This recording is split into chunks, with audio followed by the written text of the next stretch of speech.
ladies and gentlemen, and welcome once again to another episode of The Cider Drinker. Today we have a cider from, well, I don't know if you'd even call them a cider company, really. I suppose they are because they produce this cider, but they are actually more known for their conservation efforts to keep bumblebees, safe, healthy, and, thriving. Today we are doing Bumblebee Hard Cider. Now, even though it's called a hard cider, it doesn't actually come from the US, because, Americans call cider hard cider over there because they call their apple juice cider. I know, a little bit confusing, but, that's the way it is. No, these guys hail from the West Country somewhere. It doesn't actually say exactly where they are. Tried to do a little bit of research on them, but their website is quite limited in their knowledge. But what I can tell you is this one comes in 500ml bottles. Any other ranges will be down in the description below. And this one is a pretty average 4.5% ABV. So, as I've already said, this company, Bumblebee Cider, is all about, well, I'll read the side of the bottle. It'll probably tell you why. Here at Bumblebee HQ, we use the best British cider apples to bring you this deliciously appley and refreshing cider. And why Bumblebee?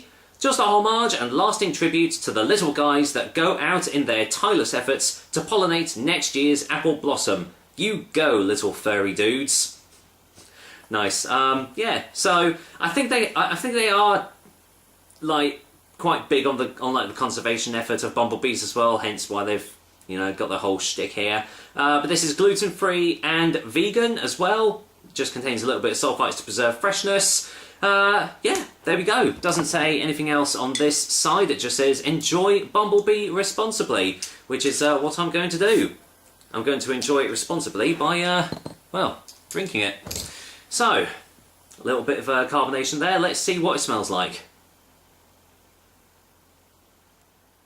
Smells a bit sweet. Ooh, a little bit acidic. Ooh, that just went right on my nose. That did. Wow, almost a sort of a slight acidity to it.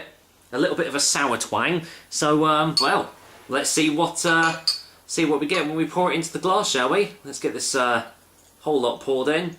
Can't see any sulfites in there. Any sulfite? I keep on doing this. Sediment. Can't see any sediment in it.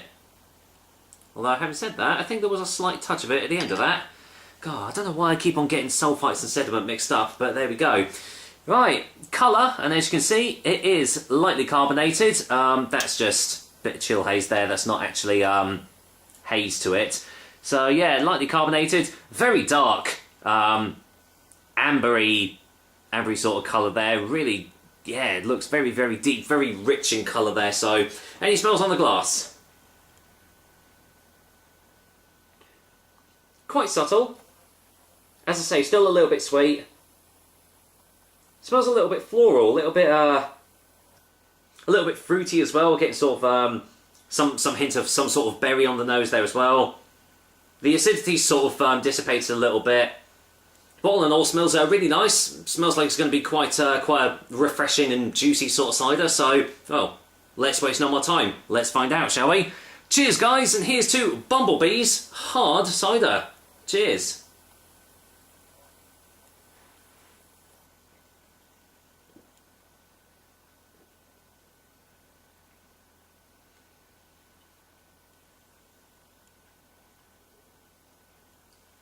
Do you know what? That's not bad at all. Let's get a second opinion.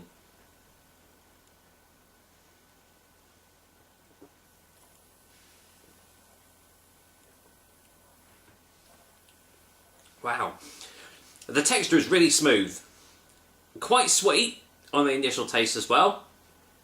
It's, yeah, but despite that, it starts off sweet, but you're getting this quite nice dry aftertaste to it.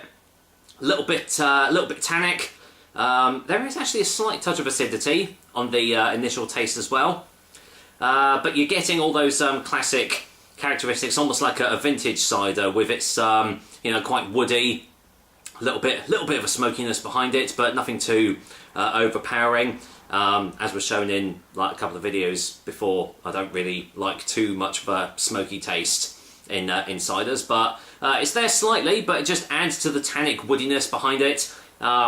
Left with quite a nice dry mouthfeel as well, and got a fairly decent body behind it as well. You can feel like you know taking real good sips of this.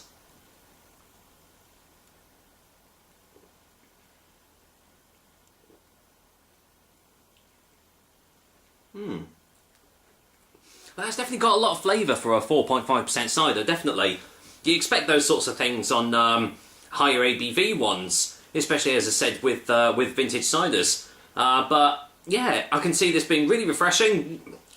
It's not that juicy actually. I expected quite a juicy, appley, you know, sensation going on in my mouth, but I'm not really getting that. As I say, I'm getting more of the almost like vintage style. But I don't know. It's trying to go for like the typical West Country sort of tastes here, and yeah, it's quite a nice easy drinking cider. So well, let's go in for a final taste before a final verdict.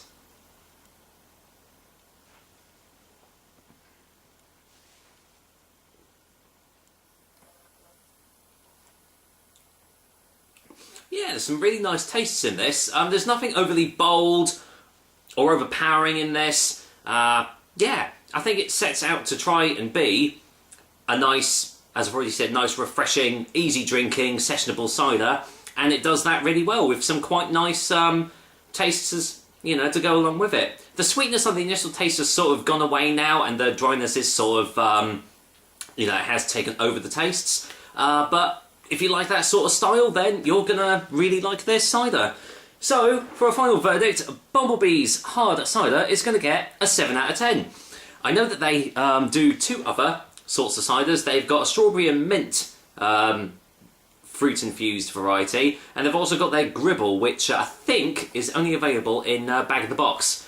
So if I go to, well, the next beer festival that I go to, I'll have to keep an eye out for that one, and let you guys know what I think of it. But for now, that is another episode of the Cider Drink for you guys. I hope you liked it, and as usual I will be back with another delicious and tasty cider soon. Until then, I'm just going to sign off and say, well, I'm going to enjoy this Bumblebee hard cider very much. Take care guys, until next time.